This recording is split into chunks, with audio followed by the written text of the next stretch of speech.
Welcome to Metamorphic Theater. Sand is nothing other than very small boulders. I don't know why I'm having this conversation. Melva has called to ask me one more time if I would like to join her Red Hat Society. So far, I haven't said an out-and-out no, because Melva takes such obvious pleasure in getting together for lunch with other old biddies in witchy hats and hideous purple dresses. I don't have time for that, and today I tell her so.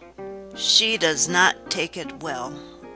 I have a business to run, I explain. Melva snorts. You mean that rock shop? I'd call it more of a hobby. The word hobby, as applied to my rock shop, makes me boil inside. But in a calm voice, I explain. The highway department requires me, as a condition of having directional signs, to be open a certain number of hours per week. My schedule doesn't allow for afternoon socializing. I can hear her nose wrinkling over the phone lines. She says, "So those blue signs mean you have to sit there in that damn shop?" Fortunately, I don't depend on my neighbors for self-esteem. No one from this community has set foot in my place of business. They say rocks are for kids, but only if said minerals, crystals, and fossils are cheap. One time, I was set up at a local fundraising bazaar selling pyrite, amethyst, and tumble-polished jade.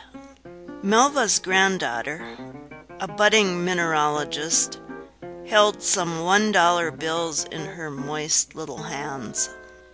Melva told her, right in front of me, $7 is a lot of money for just rocks.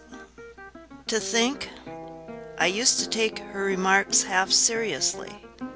That was before I went on sertraline. Mine is the only rock shop in a 100-mile radius. If one of my 2 cell phones isn't ringing, it's my landline. Ever since school started, my house has sounded like a call center. Oops, sorry, Melva. I excuse myself.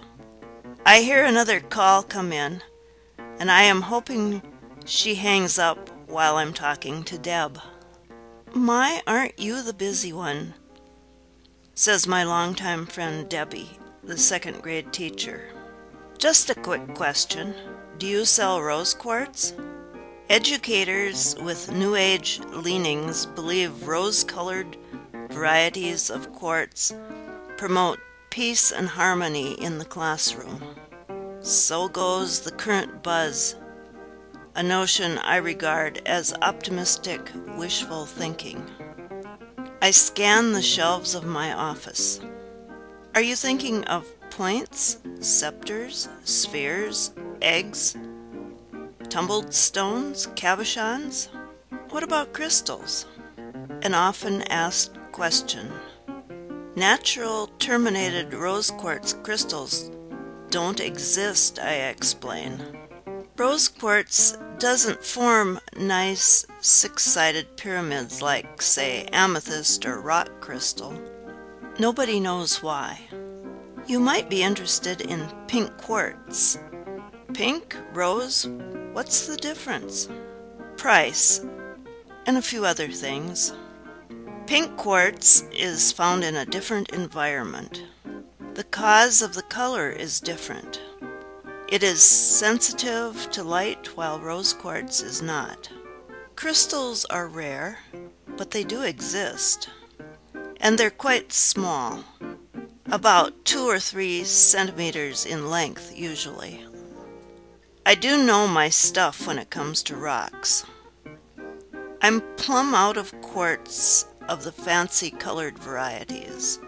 I could get good quality, clear and vivid specimens from the hog mine in South Carolina, but my most promising source is the Black Hills area of South Dakota. A few years back, certainly not more than 3 or 4, I had sent out feelers for a supplier on a rock trading site, and I had gotten a response. The gentleman who replied was Shane Winter, and he had sent pictures. The photos had been taken near Custer at pegmatites associated with the Harney Peak granite mass. I took out 80 tons, he wrote. He had included a picture of himself in miner's boots, bib overalls, white t-shirt, and a cap. He posed by his truck, a beater from the early 80s, and the heavy equipment he had used to unearth blocky chunks of lovely pastel crystalline stone. I noticed the date on the email in my saved photos file. Has it really been 9 years? 9 years ago, I was pushing 50. Most likely, Mr. Shane Winter is no longer in business as a miner. But information is only a few clicks away, and in no time, I find out he still lives in South Dakota. He is a graduate of the South Dakota School of Mines at Rapid City, and he is 44 years old. When I call him, I find his voice smoky and mature, appealing. He is a Midwesterner, straightforward and courteous, but I can hear traces of Southernisms in his speech. For one thing, he calls me darlin'. As an answer to my question, do you ever make a trip to Minnesota? I'm thinking I could use a pickup truckload of rose quartz. And he says, no problem, darlin'. Probably means nothing. So when Shane pulls up into my yard, I've combed my hair at least, and made myself presentable. But I'm no glamour queen, and I'm not a phony. My single concession to fashion is the strand of rose quartz beads I'm wearing. They set off my black silk shirt to perfection. I know it's my polysyllabic feminine name and that lightly photoshopped portrait on my website that prompted him to attach pictures of himself to his email. He is probably the kind of guy who leaves no stone unturned. He jumps out of his truck and extends his hand. Shane Winter. He introduces himself with a firm handshake. And you're Miss Jane. We meet at last. I recognize you from your website. His fingers are calloused. He has muscles. He is a sexy beast. After I show him where to unload the rock, and after I hand him the check, we chat a bit. We're both rock hounds, and there's a certain level of understanding and camaraderie. We speak the same language. But he can't stay too long. It's quite a drive back to Custer, and his wife and kids will be expecting him on time. Let me at least treat you to a cappuccino or something at the open latte cafe I offer. His sun-weathered face creases into a grin, and he says sure.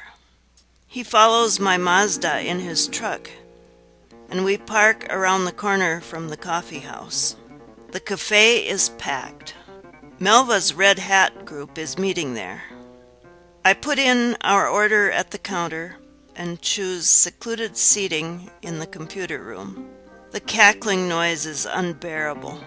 Melva doesn't see me at first. When finally she spies us, her eyes narrow and her face flushes like a sailor take warning sky. I know that look. Melva can look nice when she wants, but that red hat get-up doesn't flatter her at all. When she and I meet at the ladies' room door, she doesn't greet me or anything. No hello, just a muttered, "How old is that man?" When I demur, she gets all coy and buddy-buddy with me. Are you trying to be one of those cougars? No, cougars wear cheetah print robes, and I prefer the term puma. Melva's mouth drops open. Her face sags. My elation rises several degrees. What about your rock shop? She croaks. Oh, I just tack up a closed sign whenever I feel like it. As we walk to the exit, Shane gives me a companionable rug. It's a rockhound gesture. All of the red hats are looking in our direction. I can hear Melva shrieking something about spring chicken, but I don't give a rip. I'm on a half-daily milligram of alprazolam.